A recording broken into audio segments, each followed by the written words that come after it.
Hello, everyone. Welcome to Wind Down Wednesdays. I'm your host, Paula Taylor. This is episode 201. Today, we're going to talk about evolving relationships in the 5D. And this is a topic that I'm a little bit uncomfortable with. I'm going to be super transparent about that. And it has been coming up so much in all of the spaces that I exist in, that it just felt like it really needed to be spoken about. And some of my hesitance about talking about this was like, I don't really have an answer for this. A lot of times, I tell you a story and I tell you my evolution, and I am going to do that. And as I realized that I needed to talk about this, it's very interesting how this happens. Like, I started getting some pieces of this that felt like sort of a way forward. And it's really difficult.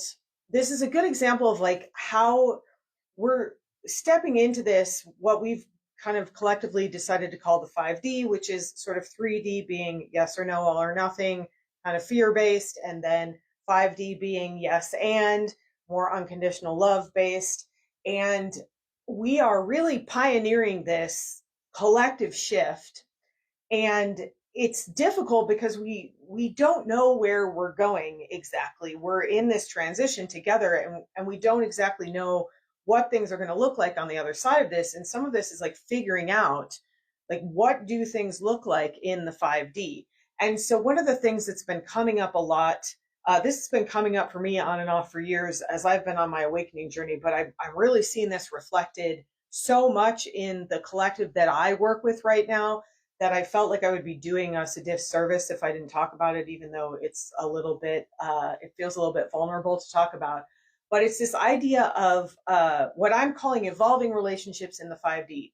And the way this keeps presenting itself for people is I'm on an awakening journey, and so is not so much. This person who's close to me, whether it's like a romantic partner or a close friend or a family member, daughter, mother, whatever it is, I'm on this awakening journey and I'm experiencing awakening, and I'm feeling like I'm stepping into this, what we're calling 5D, into this new earth, into this evolution.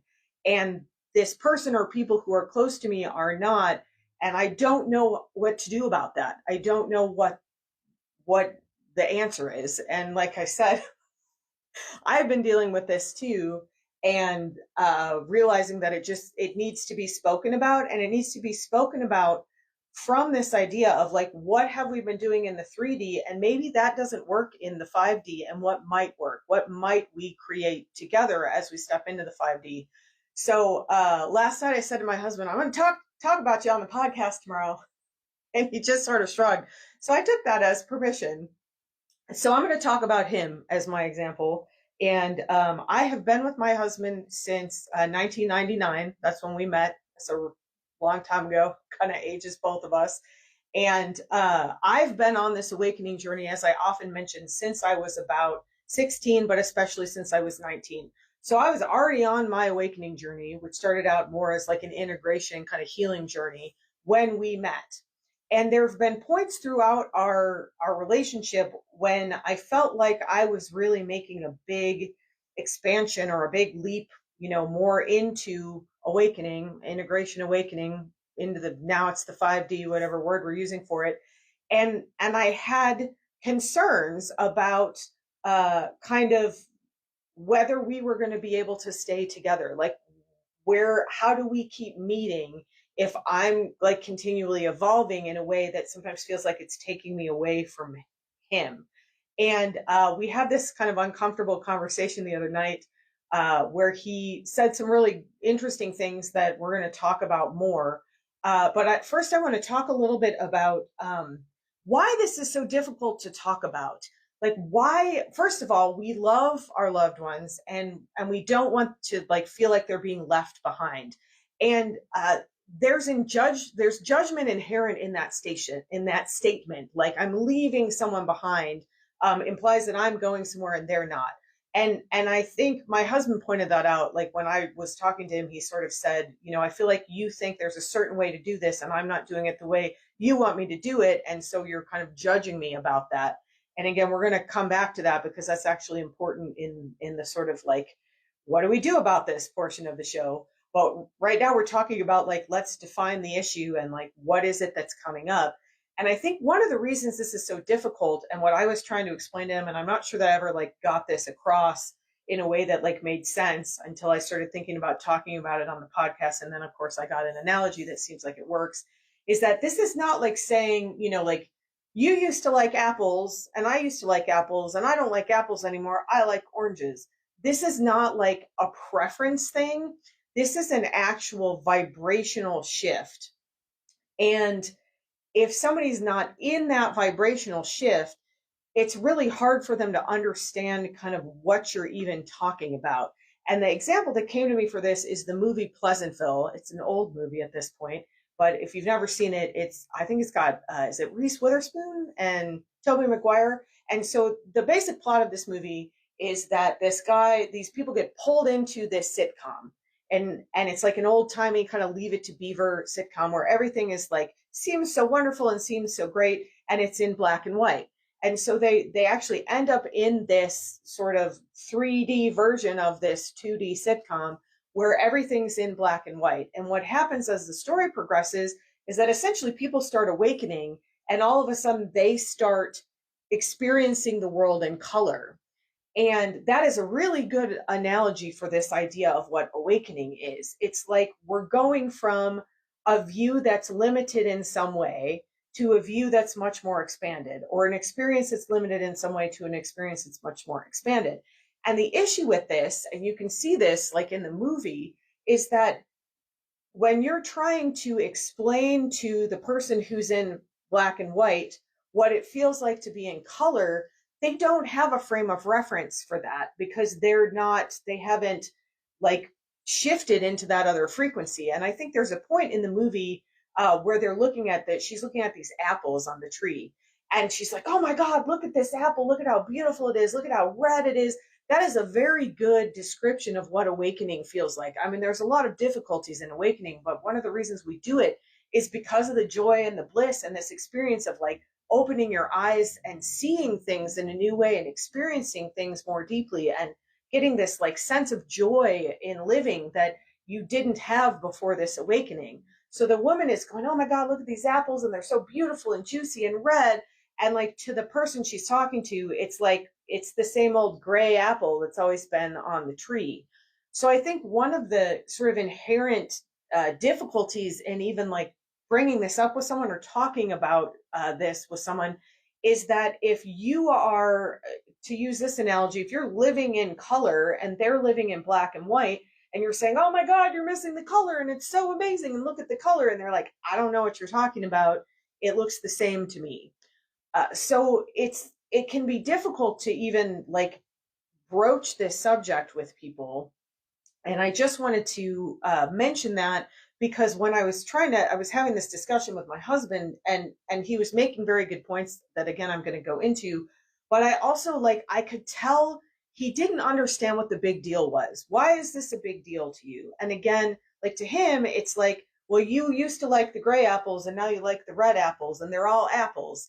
And that's not how it feels when you're in awakening. When you're in awakening, it's like those apples had no color and these apples are so red and juicy and delicious. And like the world, your entire experience of the world changes through awakening. And there's a lot of isolation that can come from that when, again, you're trying to talk about the redness of the apples with people who are still seeing the apples in gray. And I want to be very clear. I did have some judgment and it was called out, and I'm going to get into that, but I'm not saying this with judgment. I'm saying this just to illustrate that that's part of the reason this is a difficult topic to even discuss. And it is part of the reason I think sometimes why there's some defensiveness when you try to talk about this with someone. And like my husband said to me, I feel like you're saying that you're evolving and I'm not. And because I'm not evolving in the way you want me to evolve, like it's not okay with you. And like in my mind, we were talking about the same apple, but I'm talking about the red apple and he's talking about the gray apple. And so we're really not talking about the same apple at all. And so I think, again, that's partly where this difficulty lies, in trying to express like the depth and the breadth of the experience of awakening to someone who's not stepping into that, because they choose not to. Most of the time they choose not to, and everybody has a choice. And so one of the things this led me into, like when I was thinking about how do I talk about this, and like I don't want to come off like a judgmental weirdo or a jerk, and I want to be very clear too that I am not talking about frequency of abuse, because that is never acceptable. What is kind of coming to me, that I think I'm getting ahead of myself, is this idea of like harmony versus discoherence. So being in coherence with someone doesn't necessarily mean that you're on the exact same frequency. Like in Western music, we have a major third, do re mi do mi do mi. If you play those together, which I can't do with my voice at the same time, it sounds harmonious. It's not the same note, but there's coherence there. It sounds harmonious. So I think one of the inherent issues that my husband was kind of calling out to me was like, we don't necessarily have to be playing the same note to be vibrating in harmony. And that's a very valid point. And it's also a very valid point that I sort of started thinking about when he was saying, I feel like you're judging me because I'm not evolving in the way you want me to evolve. And to me, again, there's a moment there where like the apple goes from gray to color, and you never know when that's going to be for someone, and they might not ever get to that point. And so there's a point in the relationship where you have to just decide, like, is it okay that they're seeing the gray apples and I'm seeing the red apples? And that's an individual decision. And it doesn't mean that the gray and red apples can't go together and be in like a coherent pattern. And that's where we get into this more like 5D idea. So when I was having this discussion with my husband, and he said, I feel like you're judging me, and I feel like you're, you want me to evolve in a certain way, and if I'm not doing it, then I'm not doing it right. And I really didn't mean that, but it was a valid point. And I think it really does point out, again, that like I see this a lot in the spiritual space, this like worry about I'm evolving, I'm awakening, and I see that my family's not, or I see that my friends are not, and I don't know what to do about that. And the answer is nothing. There's nothing you can do about it. You cannot force somebody to walk this path. It's a really difficult path, and you have to be kind of called into this path in your own divine timing. And so I think there was truth in what my husband was saying about, that if I'm expecting you to meet me in a certain place, I'm expecting you to see the red apples in my time because I want you to see them, because I want to share the red apples with you. There is inherent judgment in that. And that is a 3D construct. I have been receiving and sharing this message from my guides for a while now, that joy is non-judgment. Joy exists in non-judgment. And we have this view of joy as being like, the red apples are so juicy and amazing, and it's so, how do you not want to see them, and come with me to see the red apples? And really, if we're judging somebody because they're still hanging out with the gray apples, there's no joy in that for us either. So that was a completely valid point about this idea that if you are expecting, or we can always hope for people that they decide they like the red apples because we like the red apples. But if you're expecting something from them, or if you are pressuring them to like start seeing the color in the apples, then you are kind of in that 3D space of all or nothing, yes or no. And the 5D response is to accept them where they are, is to allow them to be on their own path, is to find some coherence, some harmony with them. Which doesn't mean that you have to be in the same place. It does mean that you have to allow each other space. Like, my husband has always been very supportive of my journey in very concrete ways. He painted this whole space with me. He helps me put all the furniture together. He advises me when I say, I wonder if I should do this or this. He helped me develop my specific method of Reiki attunements by allowing himself to be Reiki attuned. So that is very supportive. He's just not walking the path right next to me. He's not walking on the same path as me. It doesn't mean that our paths can't go in the same direction. And I think that was his point. And again, we there's a very 3D idea that, like, if we're going to share an experience, we have to both be talking about the red apples. You can't be looking at the gray apples and listening to me talk about the red apples. And I think that that's inherently false, and that in the 5D there's space for both. And there's space for, again, like when I play a beautiful Tibetan singing bowl, it has multiple overtones that all work together to create a harmony. There might be 12 or more overtones, probably more that we don't hear. And though it's not one note can be boring. It's the question is, can I still find coherence in this relationship? And what, like from a wave format, what harmony or coherence is that your waves are still moving kind of in parallel. They're just not necessarily in the same place at the same time. So I thought that was a really good point and a really good starting point of talking about this idea of, like, if we are expecting people to meet us where we are in a little bit of judgment. We are in this all or nothing 3D, my way or the highway, yes or no, right or wrong. And because we're in the 5D, there's a very big yes and portion to this. Yes, that is true. And we can maintain relationships with people who are operating more in a 3D and find harmony in that.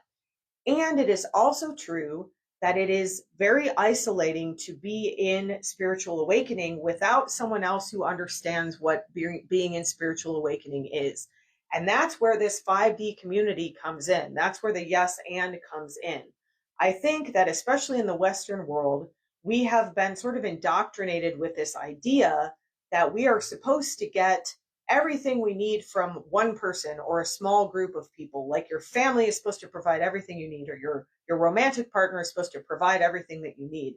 And that has never been possible. It's never been possible to get everything you need from a single source. It's just not possible because, first of all, awakening is actually about your relationship with yourself and with source energy. So as soon as you start looking for things outside of yourself, you're already kind of not on the awakening path. And we are social beings who absolutely need to share space and share stories and share that social interaction. And that is what the 5D community is for. So the yes and here is like, yes, my loved one doesn't need to be with me on this journey. And I need a community of people who are, where I can find support, where I can find understanding, where I can talk about the red apples with other people who see the red apples so that we can figure out what the heck the red apples are because they're new to us. And that is where we are going in this 5D. And part of the reason that I created like the Spiritual Awakening Sanctuary, we have kind of a running joke in there, a couple of us, about our Muggle partners or our Muggle husbands. Muggle being the term in Harry Potter for people who don't know about magic or don't believe in magic. And I think it is very isolating when you are surrounded by muggles, when you're surrounded by the people who only see the gray apples and you are seeing the red apples. It's a natural human response to want to relate to other people who see the red apples. And you can get that in another space. There is nothing wrong with getting intimacy. We're talking about emotional intimacy in other spaces.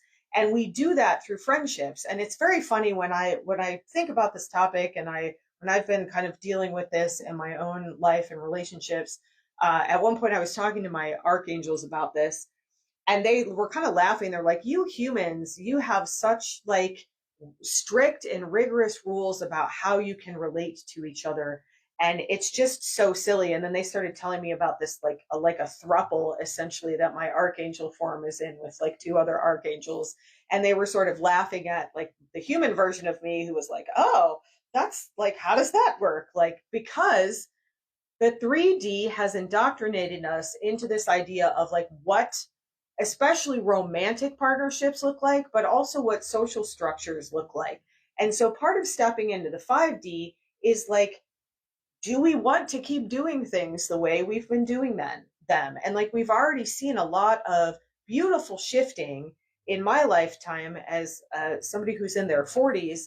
Like when I was growing up, it was like you meet a man if you're a woman and you get married. If you're a man, you meet a woman and you get married. And that is such a narrow definition of love and partnership that has never worked, because people are not black or white. People, we all exist on this beautiful spectrum of gender fluidity, of the fluidity of sexual orientation, and being attracted to a person rather than a gender, being attracted to, somebody who fills our heart with love. And also, again, not expecting to find everything from that one person. It just doesn't make sense. And so it's very funny, because I was thinking about talking about this, and the archangels came in, they're like, talk about the throuple. And I was like, really? Okay, I will. So one of the ways that I see this progressing is not only building these 5D community spaces where we can support each other in with friendship and emotional intimacy and love, platonic love, but is also the evolution of our ideas of what romantic love looks like, and opening sort of space for receiving from more than one partner in whatever way that is. Like, we might call that polyamory, or we might call that, being in a throuple, whatever it is.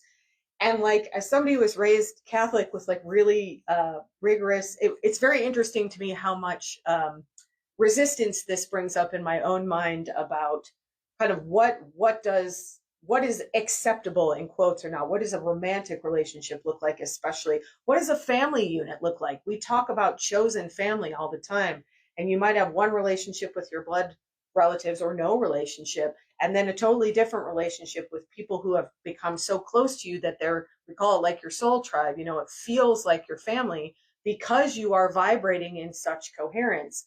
And like, if we weren't supposed to be vibrating in these different spaces, we would be born into families that were completely coherent. And that's not what being human is about. We're supposed to be experiencing all the spectrum of all the things, gray apples all the way to red apples, all the way to, like, I don't know, green apples. Oh yeah, there are green apples, all the way to multicolored, multidimensional apples. And so one of the sort of just thought experiments, I guess, that I propose as part of this is to start examining and dismantling. We talk a lot about dismantling some of your ideas about what relationships are supposed to look like. What relationships have looked like in the 3D is not going to serve us as we move into the 5D. And again, the 3D is a very rigid structure, right? It's the yes or no, the black or white, the all or nothing. And the 5D is the circular structure. It's the yes and, it's the everything's included. And so as long as we are clearly communicating with others, and as long as we are coming from a space of love and acceptance, there in the 5D, there is room for a lot more types of relationships than we have been indoctrinated into believing in the 3D. So I think part of the way that we work through this question that's coming up for so many people is that we make our circles larger. And that may be like in the platonic friendship, sort of like chosen family way, and that may end up being in like the romantic partnership way as well, as we move forward collectively into this shift in society. It's really about more love. And that's when the angels were laughing at me, because I was like, oh, there's thruples in the angelic community.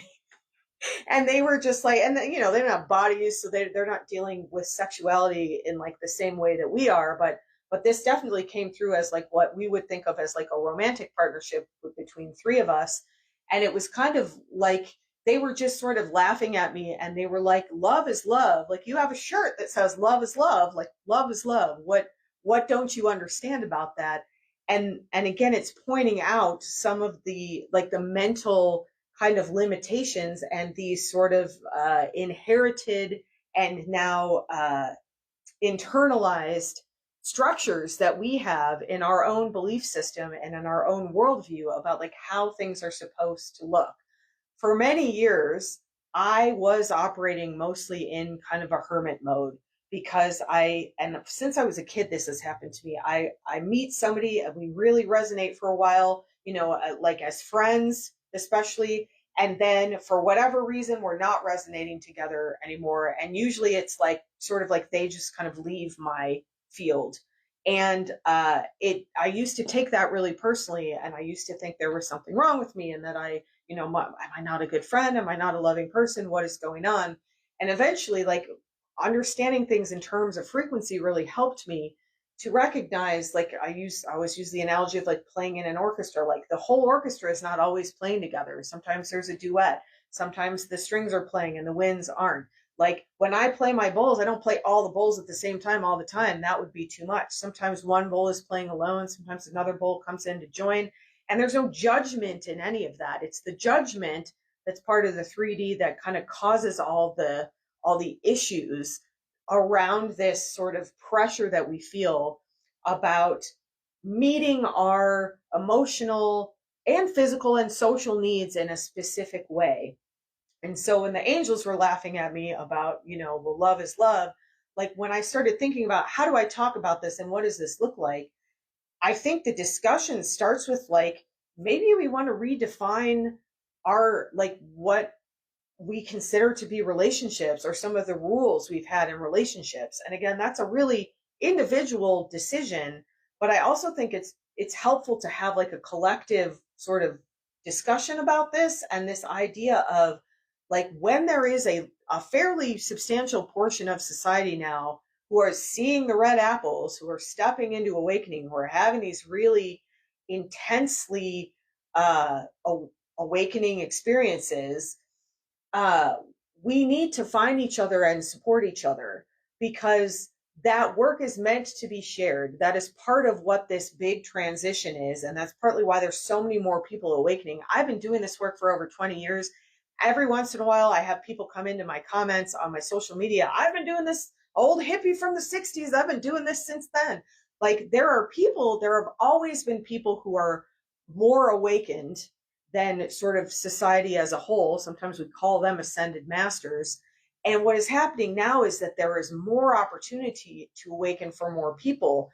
And what happens to some of us is that then we start judging people for not awakening. Like, in my mind, and this is just like how I am literally wired, like, I cannot not do this work. It's what I came here to do. And if I wasn't doing it, even in the professional space, I was doing it on the side for a long time while I had like a day job to support me.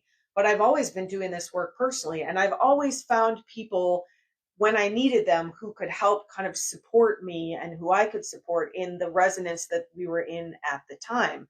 And right now, there is a call to come into a larger community of awakening, not only for those of us who've been doing this for a long time, but for the people who are new to this, who are like, I just had an awakening 6 months ago, and what the heck's going on? And again, it's a circular experience of, like, not like a hierarchical, let me teach you and tell you how to do it, I know where to go. That's a very 3D view of things. It's more like, welcome to the circle. Everyone has something to offer. And here are some of the things that I learned when I was first awakening. And the more welcoming we can be to people who come into this circle, the more likely they are to wake up one day and see the red apples. If we're shaming people about seeing the gray apples, then what impetus do they have to look for the red apples? And it's important to take care of ourselves and each other as the community of people who are seeing the red apples, who are kind of in awakening. We absolutely need support. It's one of the reasons I created the Spiritual Awakening Sanctuary, was so that people could find a place to be supported. And there's a reason in that space I call it a community of like-hearted individuals, not necessarily like-minded individuals, because like-mindedness is a 3D construct. We all have to think the same, right? We have to play the same note. That's the thing my husband, very thing he called me out on. It would be funny if he was listening to this, because I'm actually saying, hey, you were right, but he probably won't. So that's a very 3D construct. And the 5D construct is like, there's room for everybody to play notes together. And like, we welcome you when we're ready, and there's no pressure around that. And the more that those of us who are already in this community, develop relationships with each other, the more we can be welcoming when other people come in. And it's when we are in that sort of 3D mindset of like of all or nothing, everything's got to come from one place or whatever, like that's a lot of pressure for one relationship, especially a romantic relationship. But the same thing with like our family, like my sisters are not really doing this awakening work. And that used to really bother me. And like it's not my place to judge that. Not everybody is filling their cup in the same way. As my husband pointed out to me, it doesn't mean that they're not filling their cup. It just means that they're filling it in a different way, or they're not ready for it to be, they're not ready to see the red apples because it would be too overwhelming to them. The journey into awakening almost always starts with what I call integration, which is healing. And it takes a lot of effort, and it takes a lot of uh I was going to say courage, but that sounds like a judgmental term, but it's true. It takes a lot of awareness and courage and effort and vulnerability to walk through the integration path, the trauma healing path that eventually leads to awakening. And everybody, we are here with different souls from all different places, from all different quantum origins, who are in all different places on their path. It's one of the beautiful things, is a true melting pot, Earth is, from a cosmic perspective. And so as we move more into 5D, we have to continually, as the people who are seeing the red apples or who are choosing awakening, we have to keep dismantling our own biases. We have to keep having hard conversations with ourselves, in addition to sometimes hard conversations with our loved ones, where we say, oh, where am I being judgmental in this? Is there a place where I can let go of some of this? And it's an individual, always decision, or, between multiple people sometimes, about deciding when you are at a place where your resonance is no longer coherent. That's a natural part of life, that relationships kind of begin and end. And I think, and this might be controversial, but whatever, it's just coming through. This idea of marriage and staying with somebody for your entire life, of mating for life would be the mammal term, and there are mammals in nature that do that, is maybe something that we're actually evolving out of. And we've seen that, with rising divorce rates and things like that. And people, it was always like the destruction of the family, like that's the 3D construct. But it's like, if you're operating with clarity, expansion, and harmony, if you're operating it from a space of unconditional love as much as possible, then why isn't more better? Why isn't it okay to, I remember when people made fun of Gwyneth Paltrow for saying conscious uncoupling, and like, that is a real thing that sometimes happens when people come to the end of a relationship. And it's not like somebody cheated on somebody or somebody's angry or something. It's like maybe our resonance is no longer coherent and we want to move on. And there might be options there too of, like, again, people doing things like opening relationships up or stepping into polyamory. Like, we've been in this black or white, all or nothing, like, I either cut my family off or they're totally in my life. Like, that's another thing that I see a lot in the spiritual space, is like, my family is toxic, and I kind of use quotes around that because that's not my favorite term. From a 5D perspective, absolutely don't tolerate abuse, and set boundaries and uphold those boundaries, and only you know what your boundaries need to be. And sometimes there is room for nuance in a space that formerly may have felt like it had to be black or white. And that's the difficulty of the 5D. It's the difficulty of me having this conversation with my husband, where I was like, I feel like I've really shifted a lot this year, and I'm going to shift even more next year. And I'm worried that I'm shifting away from you, or that we're moving apart from each other, or, whatever the wording was. And again, octaves are an entire, like, scale away from each other. Da, da, da, da. But you can play two notes in an octave and they sound great together. So as the, like, quote unquote solution to this idea of like this, it's an evolution of relationships. And I challenge you to do a little bit of thought around this and think through, like, where am I holding some judgments or some limitations in my own thoughts about, my relationships as I'm moving more into awakening and I'm with people who aren't. How can I continue to love them How can I continue to be in non-judgment for them? That is the 5D. And again, that doesn't mean tolerating poor treatment or abuse or not setting boundaries. It's just this nuanced complexity that is the 5D that makes it so different and so challenging. Is like, maybe there is a whole nother way to look at this that I've not thought of leading up to this point, because I've been a little bit culturally programmed to think in 3D terms. And this issue is not going to get easier. It's not going to go away, because next year is like an even more I just always get the word momentum when I think about 2026. There is more momentum to the awakening movement, which hopefully means even more people wake up and see the red apples. And it still means that the redder the apples get, the more psychedelic the apples get for you on your spiritual awakening journey, the more contrast there can be between the gray apples and the psychedelic multicolored apples. And isn't there room for both? If there's no harm being done, if people are operating with love in their hearts to the best of their ability, isn't there room for everyone? And it's a very again, it's a very complex and nuanced and sort of expanding view of this idea of even this, we've been talking about the splits of 3D and 5D, and like, are people being left behind on these splits? And like, we're all still sharing the same physical earth. So even if we're operating in totally different frequencies, we are going to interact with each other from time to time. And isn't there space there for us to hold that space of love, to live as an example of what it looks like to be in non-judgment and to be in a space of love, and to allow for people to be who they are and to go at their own pace and to choose to see the gray apples if that is where they are at. So if you are looking for more 5D community, we would love to have you join us in the Spiritual Awakening Sanctuary. It's $22 a month, and you receive a lot of exclusive discounts. You receive a virtual sound journey once a month, and we do a monthly virtual meetup. All of those things are included in the price of the subscription. And all of that is in service of helping you awaken and also building community. There is a Facebook group. If you're not on Facebook, there's a separate space where we have a group where we can interact, where we can ask questions, where we can meet up and talk about the muggles with love in our hearts, and also talk about the psychedelic multicolored apples.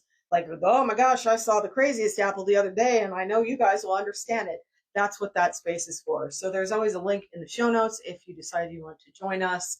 I think that one of the ways that we move into the 5D is through these spaces of support for each other as we figure out what the 5D even really looks like, because it's just not been done before in this version of humanity's history. Thank you so much for joining me. Have a beautiful rest of your day or evening, and I will see you on the next episode of Wind Down Wednesdays.